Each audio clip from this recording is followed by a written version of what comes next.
या सगळ्या प्रकारावरती चंद्रहार पाटील यांचं एक धक्कादायक वक्तव्य आलंय। शिवराजना पंचांना गोळ्या घालायला पाहिजे होत्या असं चंद्रहार पाटलांचं म्हणणं आहे। त्यामुळे त्यांचं हे धक्कादायक विधान आलंय। 2009ला मी अशाच वादग्रस्त निर्णयाला बळी पडलो असं चंद्रहार पाटलांचं म्हणणं आहे। पृथ्वीराजची चूक नाही, पंचांचा निर्णयच वादग्रस्त आहे असं चंद्रहार पाटील यांचं धक्कादायक विधान। चंद्रहार पाटील हे देखील एक कुस्तीपटू आणि सध्या ते राजकारणात आहेत। मात्र या कालच्या कुस्तीच्या फायनलमध्ये जो काही सगळा प्रकार घडला, गोंधळ उडाला, यावरती चंद्रहार पाटलांचं एक धक्कादायक वक्तव्य आलंय। ते म्हणजे शिवराजना पंचांना गोळ्या घालायला पाहिजे होत्या। खरं तर काल जे प्रकार घडला तो खरोखर चुकीचा होता म्हणून मी काल सर्व मीडियाच्या माध्यमातून सांगितलं की शिवराजने जो प्रकार केला तो चुकीचा केला। पण खरोखर चुकीचा एवढाच मी म्हणतो की त्या पंचाला शिक्षा मिळत असताना थोड्या प्रमाणात मिळाली।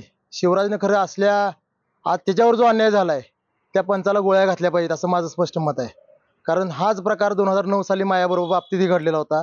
शिवराज आज तिसऱ्यांदा महाराष्ट्र केसरी होणार होता, मीही त्यावेळेस तिसऱ्यांदा महाराष्ट्र केसरी पहिल्यांदा होणार होतो। आणि पंचांच्या चुकीच्या निर्णयामुळं आणि 6 मिनिटाची कुस्ती जवळ 1.5 तास चालवल्यामुळं मी जो अन्याय सहन केला तोच आज अन्याय शिवराज सहन करतोय। तर महाराष्ट्र केसरी स्पर्धेतल्या वादावरती उपमुख्यमंत्री अजित पवार यांनी प्रतिक्रिया दिली। कुस्ती स्पर्धेत मारहाण करणं योग्य नाही अशी भूमिका अजित पवारांनी मांडली। न्याय मागताना संयम बाळगणं आवश्यक आहे असं ते म्हणाले।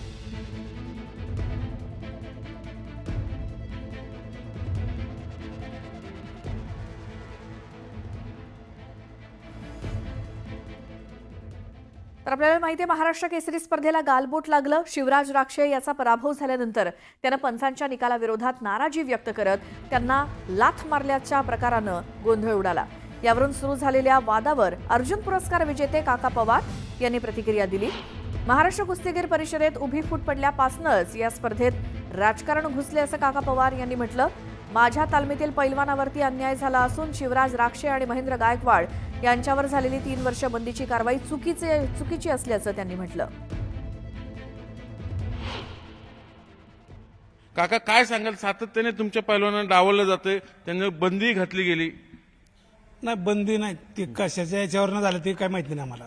ते शिवराज राक्षेच्या रागावरनं झालं नाही, त्याने ते न्याय मागत होता की बाबा तुम्ही मला टीव्हीवर दाखवा, संपूर्ण तुम्हाला व्हिडिओ किती काय म्हणजे सगळ्याला बघू द्या, पब्लिकला कुस्ती। त्याचं म्हणणं ही होतं की तुम्ही दाखवून द्या, मी चित झालं तर चितच आहे, मी मानायला तयार आहे, पण तुम्ही दाखवण्याचा प्रयत्न करत नाही। आणि वर्ल्डच्या इंटरनॅशनल टुर्नामेंटच्या याच्यामध्ये गेला तर तुम्हाला चित झालेली कुस्ती असली तर त्या नियमाप्रमाणे दाखवू शकत नाही। आम्ही मान्य करतोय, आम्ही इंटरनॅशनल आहे, सर्व अर्जुनावाडी सगळ्या गोष्टी येतात, पण तुम्ही जरा चितच नसेल झालं तर तुम्ही चित देत असाल रेफरी तर ती चुकीचं आहे। निर्णय मग कुणावर अन्याय व्हायला पाहिजे, मग त्या पंचाला तुम्ही निलंबित केलं पाहिजे, पहिलं मेन महत्वाचं तरी त्याला 10 वर्षाची सजा टाका ना। त्याने एका चांगल्या खेळाडूचं जर वाटोळ होत असेल तर त्याच्यावर बंदी टाकणं गरजेचं आहे त्या रेफरी पंचावर। आणि लगेच वर्ल्ड WWE मध्ये त्यांना लगेच सांगितलं असं बघून लगेच रेफरीने चूक केली तर त्याला लगेच 10 वर्षासाठी कट करतात। इथं तसं काय आहे का यांच्यापाशी? ते नियम आहेत का किंवा पंचाने बघावं?